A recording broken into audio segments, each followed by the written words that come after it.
अब एनडीए और उनका देखें, इवन नामांकन में जाएंगे तो भी आपको देखेगा उनका चुनाव प्रचार, उनका नामांकन, हम लोगों का एक एक दृश्य देख लीजिए और उनका एक एक दृश्य देखिए, कितना बड़ा अंतर है। हर चीज में उनका कैरेक्टर दिखाई देता है।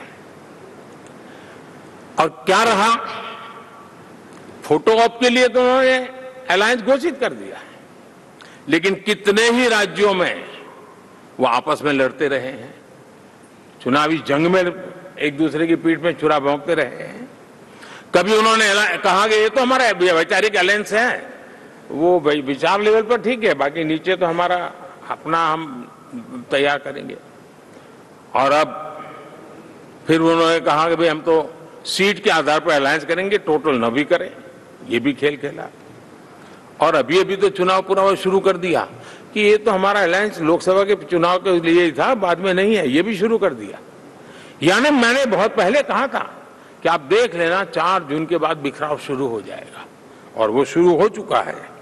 इसका मतलब ये हुआ कि वो सिर्फ और सिर्फ सत्ता सुख के लिए एक दूसरे का साथ देने की कोशिश करते थे, लेकिन उनमें उनका अगर स्वार्थ निश्चित होता तो साथ देना, वरना नहीं देना, एक कैरेक्टर था। साथियों, ये लोग कितने ही बड़े झूठे बोलते रहे हैं। और आप देखिए, चुनाव के समय उन्होंने देश के सामान्य नागरिक को गुमराह करने के लिए जो पर्चियां बांटी कि ये देंगे और वो देंगे और टिकना देंगे, फलाना देंगे, 2 दिन से मैं देख रहा हूं कि कांग्रेस के दफ्तरों पर लोग कतार लगा के खड़े हैं कि ये पर्ची है, 1 लाख रुपया कहां है, लाओ भाई, मांग रहे हैं लोग। यानी आपने जनता जनार्दन की आंखों में कैसा उनको भ्रमित किया, कैसी आंख में धूल झोंक दी कि वो बेचारा सामान्य नागरिक मान के चलता था, हाँ भाई 4 जून के बाद रुपया मिल जाएगा, इसलिए वो जाके खड़ा रह गया। और अब उसको धक्का मारा जा रहा है, डंडे मारे जा रहे हैं, वहां से निकाला जा रहा है।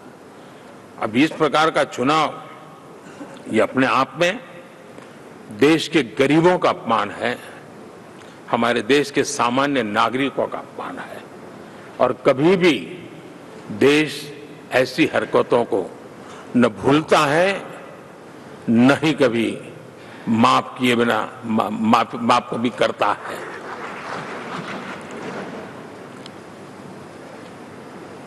साथियों, हमारे लिए संतोष की बात है कि हम एक कमिटमेंट से काम कर रहे हैं। 10 साल में हमने 25 करोड़ गरीबों को गरीबी से बाहर निकाला है।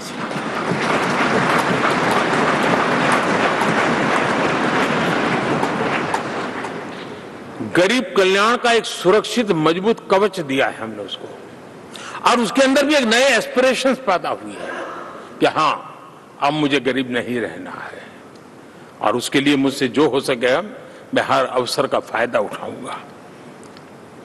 3 करोड़ गरीबों को घर, ये ऐसे कहने का आंकड़ा नहीं है जी, कितनी मेहनत पड़ती है मुझे मालूम है, लेकिन हम सफलतापूर्वक इसको कर पाए हैं। 4 करोड़ लोगों को दे चुके हैं, 3 करोड़ का हम संकल्प लेकर के आज से आगे बढ़ेंगे। यानी ये भी हिम्मत है कि 4 करोड़ देने के बाद जिन परिवारों का विस्तार हुआ है, जरूरत पड़ी है, और राज्यों की भी उसमें इच्छा है, 3 करोड़ नए घर बनाने का संकल्प। 70 वर्ष की आयु से ऊपर के व्यक्तियों को, नागरिकों को 5 लाख रुपए तक इलाज के लिए मुफ्त इलाज की व्यवस्था। मुद्रा योजना के तहत हमारे नौजवानों को कारोबार के लिए 20 लाख तक की उनकी बैंक से उनको लोन मिले, इसकी व्यवस्था। ये मैं समझता हूं कि वायदा हमारे तीसरे कार्यकाल की गारंटियां, सब मैं अभी बताता नहीं हूं, लेकिन इन गारंटियों के प्रति हम कमिटेड हैं और उसे पूर्ण करने के लिए हम कोई कमी नहीं रखेंगे। साथियों, गरीब का सशक्तिकरण और मिडिल क्लास को सुविधा, ये हमारी प्राथमिकता है, क्योंकि मध्यम वर्ग अब इस देश का एक बहुत बड़ा चालक बल है। भारत की ग्रोथ स्टोरी में ये ऐसे ऐसे नए फोर्सेस में देख रहा हूं जो हमारी बहुत बड़ी शक्ति बनने वाले हैं, और इसलिए हम उस पर भी उतना ही, और मिडिल क्लास की बचत कैसे बढ़े, सेविंग कैसे बने, उसके लिए, उसके क्वालिटी ऑफ लाइफ के लिए हम क्या कर सकते हैं, हमारी योजनाओं का विस्तार कैसे किया जाए, हमारे नीति नियमों में बदलाव कैसे किया जाए, उस पर भी हम आने वाले दिनों में काम चाहते हैं। साथियों, पंचायत से पार्लियामेंट तक हमारी नारी शक्ति की सक्रिय भागीदारी, ये हमारा कमिटमेंट है, और हमने हमारे पिछले कार्यकाल में नारी शक्ति वंदन अधिनियम करके उस बात को हमने आगे बढ़ाया है। और वो दिन दूर नहीं होगा जब हमारे सदन में बहुत बड़ी तादाद में हमारी माताएं बहनें देश का नेतृत्व करती हुई दिखाई देगी।